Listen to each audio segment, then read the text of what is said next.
ശാന്തമായ മുഖഭാവം, കട്ടി കുറഞ്ഞ ഫ്രെയിമുള്ള കണ്ണടയിലൂടെ സൂക്ഷ്മമായുള്ള നോട്ടം, നരച്ച മുടിയും താടി, ടീഷർട്ടാണ് ധരിച്ചിരിക്കുന്നത്. അതിൽ ദേവാനന്ദിന്റെ ജോണി മേരാ നാമിന്റെ പോസ്റ്റർ പ്രിന്റ് ചെയ്തിരിക്കുന്നു. ഒറ്റ നോട്ടത്തിൽ ഒരു അർബൻ ബുദ്ധിജീവി. അങ്ങനെ വിധിച്ച് പിന്മാറിയാൽ നിങ്ങൾ കബളിപ്പിക്കപ്പെട്ടു എന്നാണ് അർത്ഥം. നിങ്ങളെ കുറ്റം പറയാൻ സാധിക്കില്ല. അയാൾ ചൂണ്ടുന്നിടത്തേക്ക് മാത്രമാകും നമ്മുടെ നോട്ടം ചെല്ലുക. അയാൾ പറയുന്നതിൽ മാത്രമാകും നമ്മുടെ ശ്രദ്ധ. നമ്മുടെ നോട്ടം ഒന്ന് മാറുമ്പോൾ, ശ്രദ്ധയൊന്ന് തെറ്റുമ്പോഴാണ് അയാൾ കഥ മറിച്ചെടുക്കുക. Sriram Raghavan, a true genius. കാണിയെ മയക്കുന്ന ഒരു റെസിപ്പി അയാൾക്കറിയാം, ഒരു മാന്ത്രിക രസക്കൂട്ട്.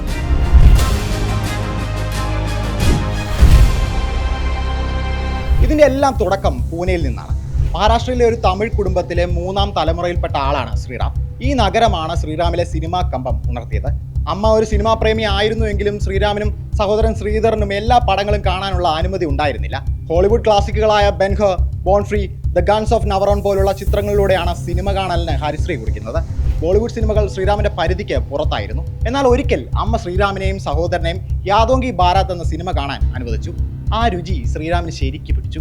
ആലിസ്റ്റർ മക്ലീന്റെയും ജെയിംസ് ഹാലി ചേസിന്റെയും ത്രില്ലറുകൾ വായിച്ച് രസം പിടിച്ച ബാല്യം ഇരിക്കപ്പുറതി കൊടുത്തില്ല. സ്കൂൾ കട്ട് ചെയ്ത് സിനിമകൾക്ക് പോകാൻ തുടങ്ങി. ദേവാനന്ദിനെ നായകനാക്കി സഹോദരൻ വിജയാനന്ദ് ഒരുക്കിയ ജോണി മേരാ നാം, ജുവൽ തീഫ് തുടങ്ങിയ സിനിമകൾ ശ്രീറാമിനെ വല്ലാതെ സ്വാധീനിച്ചു. വായിച്ച കണ്ട പൾപ്പ് ഫിക്ഷനുകൾ ശ്രീറാമിൽ ഒരു ശൈലി ഉണ്ടാക്കിയെന്ന് ഇന്ന് മനസ്സിലാക്കാം. കൗമാരപ്രായമായപ്പോൾ ശ്രീറാം ബോംബെയിലേക്ക് താമസം മാറി. അവിടെ സ്റ്റാർഡസ്റ്റ് എന്നൊരു സിനിമാ മാസികയിൽ ജേർണലിസ്റ്റായി. പക്ഷേ കാര്യങ്ങൾ വിചാരിച്ച പോലെ ആയിരുന്നില്ല. ശ്രീറാമിന്റെ സ്വതവേയുള്ള വിക്കും ലജ്ജയും പിന്നെ പാപ്പരാസി പണിയെടുക്കാനുള്ള മടിയും ഈ ജോലിക്ക് ഒരു ബാധ്യതയായിരുന്നു. വെറും 3 മാസം, അതിനുള്ളിൽ ആ പണി പോയി. പിന്നാലെ ട്രേഡ് ഗൈഡ് എന്ന മാസികയിലും ഭാഗ്യം പരീക്ഷിച്ചു. അവിടെ വെച്ചാണ് മുകുൾ ആനന്ദിനെ പരിചയപ്പെടുന്നത്. അഗ്നിപഥും ഗുദാഗവയും ഒക്കെ എടുത്ത സാക്ഷാൽ മുകുൾ ആനന്ദ്. ഐദ്ബാർ എന്ന ചിത്രത്തിൽ തുടങ്ങി കുറച്ചു കാലം അദ്ദേഹത്തിനൊപ്പം സംവിധാന സഹായിയായി പ്രവർത്തിച്ചു. അപ്പോഴാണ് ഒരു സംശയം ശ്രീറാമിന്റെ മനസ്സിൽ കുടുങ്ങുന്നത്. ഇങ്ങനെ തുടർന്നാൽ എത്ര കാലം കൊണ്ട് തനിക്ക് സ്വന്തമായി ഒരു സിനിമ എടുക്കാൻ സാധിക്കും? 6-7 കൊല്ലം എന്നായിരുന്നു മുകുൾ ആനന്ദിന്റെ മറുപടി. അത്രയും കാത്തിരിക്കാൻ അയാൾ ഒരുക്കമായിരുന്നില്ല. അങ്ങനെയാണ് film and television institute of ഇന്ത്യയിൽ പ്രവേശനം നേടാൻ തീരുമാനിക്കുന്നത്. പക്ഷേ 17 വർഷങ്ങൾക്ക് ശേഷമാണ് ശ്രീറാം രാഘവൻ തന്റെ ആദ്യ ഫീച്ചർ ഫിലിം നിർമ്മിച്ചത്. അതാണ് ഇതിൽ വിരോധാഭാസം.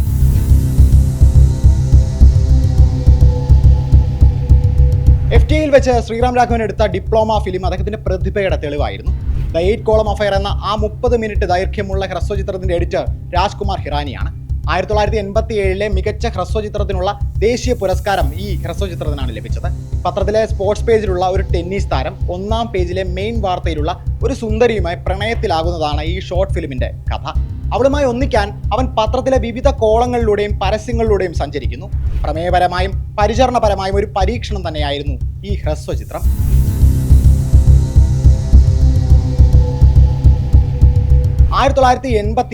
FTAയിൽ നിന്ന് പഠിച്ചിറങ്ങിയ ശ്രീറാം രാഘവൻ 2 വർഷം ISROയ്ക്ക് വേണ്ടിയും ജോലി ചെയ്തു. ISROയുടെ വിവിധ പദ്ധതികളെക്കുറിച്ചും പരീക്ഷണങ്ങളെക്കുറിച്ചും ഡോക്യുമെന്ററികളും വിദ്യാഭ്യാസപരമായ വീഡിയോകളും നിർമ്മിക്കുക എന്നതായിരുന്നു ജോലി. അപ്പോഴും ഹൂഡണിറ്റ് ത്രില്ലറുകൾ ശ്രീറാമിനെ വിട്ടില്ല. 60കളിൽ ബോംബെയെ ഭയപ്പെടുത്തിയ രാമൻ രാഘവ് എന്ന സീരിയൽ കില്ലർ രാഘവനെ തന്റെ ജോണറിൽ എത്തിച്ചു. സാറ്റലൈറ്റ് ടെലിവിഷന് മുൻപുള്ള കാലമാണ്. മഹാരാഷ്ട്ര പോലീസുമായി സഹകരിച്ച് ജനക് മേത്തയും അജിത് ടോലിയയും ചേർന്ന് ഒരു ഡോക്യു ഫിക്ഷൻ സീരീസ് നിർമ്മിക്കാൻ തീരുമാനിക്കുന്നു. ശ്രീറാം ഈ പ്രോജക്റ്റിന്റെ ഭാഗമായി. രാമൻ രാഘവ് ബോംബെയെ ഭീതിയിലാഴ്ത്തിയ കാലത്ത് CID ഡെപ്യൂട്ടി കമ്മീഷണറായിരുന്ന രമാകാന്ത് കുൽക്കർണിയുടെ ആത്മകഥ footprints on the sands of crime ആസ്പദമാക്കിയാണ് രാഘവൻ തന്റെ ഡോക്യു ഫിക്ഷൻ തയ്യാറാക്കിയത്. 12 ദിവസമായിരുന്നു ഷൂട്ടിംഗ്. കൊലപാതകങ്ങൾ നടന്ന സ്ഥലങ്ങളിൽ തന്നെ ദൃശ്യങ്ങൾ ചിത്രീകരിച്ചു. മഹാരാഷ്ട്ര പോലീസിന്റെ അന്വേഷണ മികവിനെ പ്രശംസിക്കാനായിരുന്നു നിർദ്ദേശം. പക്ഷേ എപ്പോഴോ ശ്രീറാം രാഘവൻ ആ സൈക്കോപാത്തിന്റെ മാനസികാവസ്ഥയെക്കുറിച്ചുള്ള അന്വേഷണത്തിലേക്ക് തിരിഞ്ഞു. രാമൻ രാഘവുമായി സംബന്ധിച്ചിരുന്ന സൈക്കാട്രിസ്റ്റ് ഡോക്ടർ പട്കറെ നേരിട്ട് കണ്ടു. രാമൻ രാഘവനെ ഒരു കുറ്റവാളിയായല്ല, മറിച്ച് ഒരു രോഗിയായി കാണണമെന്നാണ് ഡോക്ടർ പറഞ്ഞത്. ഇത് ശ്രീറാമിനെ സ്വാധീനിച്ചു. അതുകൊണ്ടാകണം രാമൻ രാഘവ് SCTA കില്ലർ ആരംഭിക്കുന്നത് അയാളുടെ കുറ്റസമ്മതത്തോടെയാണ്. ഈ ഡോക്യു ഫിക്ഷൻ വെളിച്ചം കണ്ടില്ല, പക്ഷേ അനുരാഗ് കശ്യപ് കണ്ടു. അതുവഴി രാംഗോപാൽ വർമ്മയും. ശ്രീറാമിന്റെ വിഷ്വൽ സ്റ്റൈൽ RGVക്ക് നന്നായി ബോധിച്ചു. ആ സമയത്ത് ആഹട്ട്, CID എന്നിങ്ങനെയുള്ള ടെലിവിഷൻ പരമ്പരകളിൽ പ്രവർത്തിക്കുകയായിരുന്ന ശ്രീറാമിന് RGV ഒരു സിനിമ വാഗ്ദാനം ചെയ്തു, ഷൂ. സിനിമയുടെ തിരക്കഥയിൽ 1 മാസത്തെ ജോലി കൂടി ആവശ്യമാണെന്നായിരുന്നു ശ്രീറാമിന്റെ മറുപടി. ഷൂലിനെ പറ്റിയുള്ള സംസാരം അവിടെ അവസാനിച്ചു. 2 വർഷത്തിന് ശേഷമാണ് പിന്നെ രാമുവിന്റെ വിളി ശ്രീറാം രാഘവനെ തേടിയെത്തുന്നത്.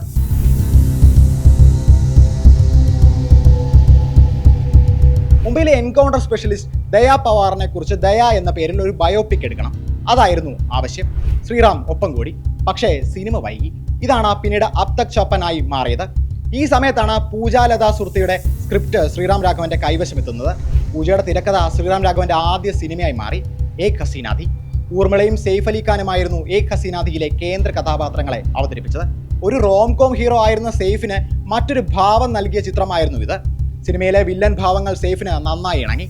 ഊർമിളയുടെ കരിയറിലെ ഏറ്റവും മികച്ച പ്രകടനങ്ങളിൽ ഒന്ന് കണ്ടതും ഈ സിനിമയിലാണ്. ജയിൽ രംഗങ്ങൾ പച്ചയായിട്ടാണ് ഏക് ഹസീനാഥിയിൽ അവതരിപ്പിച്ചത്. അനാവശ്യമായ പാട്ടുകളോ നൃത്തങ്ങളോ ഇല്ലാതെ കഥയ്ക്ക് പ്രാധാന്യം നൽകി നിയോ നോയർ ശൈലി പിന്തുടർന്ന ശ്രീറാം ആദ്യ ചിത്രത്തിൽ തന്നെ കാണികളുടെ ശ്രദ്ധ നേടി. എഡിറ്റിലും വിഷ്വൽ നറേഷനിലും ശ്രീറാം വ്യത്യസ്തത പുലർത്തി.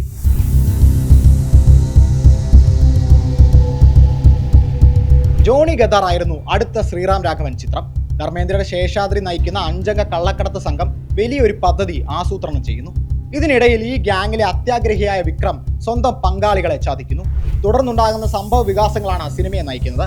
അമേരിക്കൻ ഫിലിം നോയറുകൾ പോലെ ഇരുണ്ട വെളിച്ചത്തിൽ കുറ്റബോധമുള്ള കഥാപാത്രങ്ങൾ അപ്രതീക്ഷിതമായ തീരുമാനങ്ങൾ എടുത്തപ്പോൾ അത് കാണികൾക്ക് പുതിയ അനുഭവമായിരുന്നു.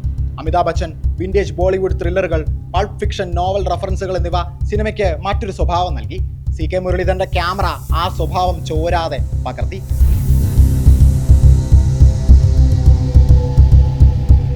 2012 മുൻകാല സ്പൈ ത്രില്ലർ സിനിമകൾക്ക് ഹൊമാജായി ശ്രീറാം രാഘവൻ ഒരു സിനിമ എടുത്തു, ഏജന്റ് വിനോദ്. സിനിമയിൽ ആണവ ബോംബ് സ്ഫോടനത്തിൽ നിന്ന് ഇന്ത്യയെ രക്ഷിക്കാനായി അതിർത്തികൾ കടന്ന് കുറ്റവാളികളെ പിന്തുടർന്ന സുന്ദരനായ ചാരനായി സെയ്ഫ് അലി ഖാൻ എത്തി. പാകിസ്ഥാനി ചാരവനിതയായി കരീന കപൂർ. എന്നാൽ സിനിമ ശ്രീറാം രാഘവൻ ലെവലിൽ എത്തിയില്ല. ഈ ദേശി ബോണ്ട് ചിത്രത്തിലും നോയർ ശൈലി സംയോജിപ്പിക്കാൻ ശ്രീറാം ശ്രമിച്ചിട്ടുണ്ട്. പക്ഷേ വിജയിച്ചു എന്ന് പറയാനാകില്ല. ഈ ബോക്സ് ഓഫീസ് പരാജയത്തെ ബദലാപൂർ എന്ന ചിത്രത്തിലൂടെയാണ് ശ്രീറാം രാഘവൻ മറികടന്നത്.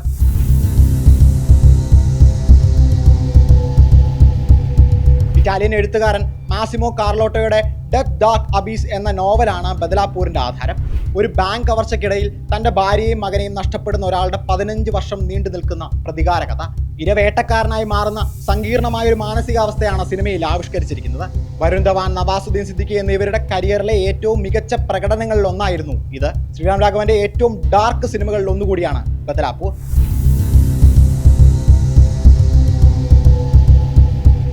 2018 ശ്രീറാം രാഘവന്റെ മാസ്റ്റർ പീസ് ചിത്രം പുറത്തു വരുന്നത്. ഇതൊരു ഹൂഡണിറ്റ് വൈഡണിറ്റ് ഹൗഡണിറ്റ് സിനിമയല്ല. ഒരു രഹസ്യവും കാണിയിൽ നിന്ന് മറച്ചു വെക്കുന്നുമില്ല. അവർ സാക്ഷികളാണ്, പങ്കാളികളാണ്. എന്നിട്ടും അടുത്ത നിമിഷം എന്ത് സംഭവിക്കുമെന്നറിയാതെ പ്രേക്ഷകരെ സീറ്റിന്റെ തുഞ്ചത്തോളം എത്തിക്കാൻ അന്ധാധുൻ എന്ന ചിത്രത്തിന് സാധിച്ചു. ലേഡി മാക്ബത്തിനെ പോലെ കൗശലം നിറഞ്ഞ തബുവിന്റെ കഥാപാത്രവും അന്ധനായി അഭിനയിക്കുന്ന പിയാനിസ്റ്റായി ആയുഷ്മാൻ ഖുറാനയും സിനിമയിൽ ഊഹങ്ങൾക്ക് പിടിതരാതെ നിന്നു. അമിത് ത്രിവേദിയുടെ പിയാനോ മ്യൂസിക്കും സിനിമയിലെ ഒരു പ്രധാന കഥാപാത്രമാണ്. ഇന്ത്യൻ സിനിമയിലെ തന്നെ ഏറ്റവും മികച്ച സസ്പെൻസ് കോമഡി രംഗങ്ങളിൽ ഒന്നും ഈ സിനിമയിൽ കാണാം. ഭീകരമായ ഒരു കൊലപാതക രംഗം ചാപ്ലിൻ ശൈലിയിലാണ് ശ്രീറാം ആവിഷ്കരിച്ചത്. സംഭാഷണങ്ങൾക്ക് പകരം ദൃശ്യങ്ങൾ സംസാരിച്ചു. കാണിക്ക് മാത്രം അറിയാവുന്ന രഹസ്യം ആസ്വാദനം ഉയർത്തി. അന്ധാധുൻ എന്ന സിനിമയുടെ ആത്മാവ് തന്നെ ഈ സീനാണ്.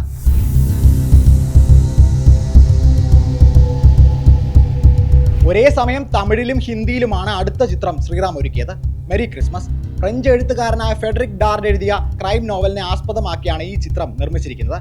സിനിമ പ്രഖ്യാപിച്ചതും ഹിച്ച്കോക്ക് സ്റ്റൈലിൽ ഈ നോവലിന്റെ ആമസോണിലുള്ള എല്ലാ കോപ്പികളും ശ്രീറാം വാങ്ങിക്കൂട്ടിയിരുന്നു. നോവലിലെ സങ്കീർണമായ പ്ലോട്ട് ട്വിസ്റ്റുകൾ പതിഞ്ഞ താളത്തിൽ ഒന്നൊന്നായാണ് സിനിമയിൽ ശ്രീറാം തുറന്നുവിടുന്നത്. സംവിധായകൻ ഒട്ടും തിടുക്കം കാട്ടുന്നില്ല. മുംബൈ ബോംബെ ആയിരുന്ന കാലത്താണ് കഥ നടക്കുന്നത്. വർഷങ്ങൾക്ക് ശേഷം ജയിൽ മോചിതനാകുന്ന ആൽബർട്ട് രാത്രി ആസ്വദിക്കാൻ ഇറങ്ങുന്നു. ഒരു റെസ്റ്റോറൻറ്റിൽ വെച്ച് അയാൾ മരിയയെയും കുട്ടിയെയും കണ്ടുമുട്ടുന്നതും തുടർന്നുള്ള സംഭവ വികാസങ്ങളുമാണ് ചിത്രം. സംഭവബഹുലമായ ആ രാത്രിയുടെ ഓരോ ഫ്രെയിമുകളും ഒരു ഗ്രീറ്റിംഗ് കാർഡ് പോലെയാണ് ഒരുക്കിയിരിക്കുന്നത്. മധു നീലകണ്ഠനായിരുന്നു സിനിമയുടെ ക്യാമറ. ട്വിസ്റ്റുകളിൽ നിങ്ങളെ ഞെട്ടിച്ച് ഒടുവിൽ കാവ്യാത്മകമായാണ് ശ്രീറാം സിനിമ അവസാനിപ്പിക്കുന്നത്. ചിലത് പറഞ്ഞ് ചിലത് പറയാതെ.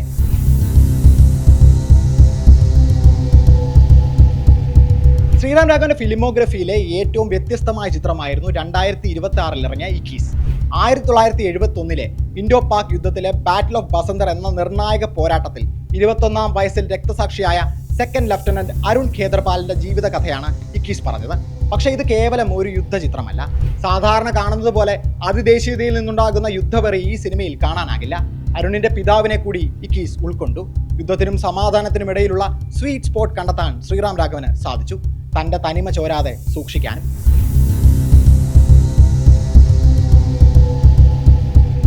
പൂനെയും പൂച്ചയും വിജയാനന്ദും പൾപ്പ് ഫിക്ഷൻ നോവലുകളും പഴയ ബോളിവുഡ് ത്രില്ലറുകളും നിറഞ്ഞതാണ് ശ്രീറാം രാഘവന്റെ ലോകം. അവിടെ നിങ്ങളൊരു അതിഥിയാണ്. ഒരു നോയർ സിനിമയിൽ എന്ന പോലെ ചിട്ടപ്പെടുത്തിയ ആ ലോകത്തിലെ തെരുവിലേക്ക് പ്രവേശിക്കുമ്പോൾ സിനിമാ പോസ്റ്ററുകൾക്കിടയിലൂടെ നിങ്ങളെ ഹിച്ച്കോക്ക് ഒളിഞ്ഞു നോക്കിയെന്നിരിക്കും. തന്റെ പൂച്ചയും തടവി ജാൻ പിയറി മെൽവിൽ നിങ്ങളെ കടന്നുപോയെന്നും ഇരിക്കും. ഏതെങ്കിലും ഒരു തെരുവിൽ ഒരു സ്പൈയെ പോലെ ശ്രീറാം രാഘവനും പ്രത്യക്ഷപ്പെട്ടേക്കാം. നിങ്ങൾ അയാളെ തിരിച്ചറിഞ്ഞ് അടുത്തേക്ക് ചെല്ലുമ്പോഴാകും അത് സംഭവിക്കുക.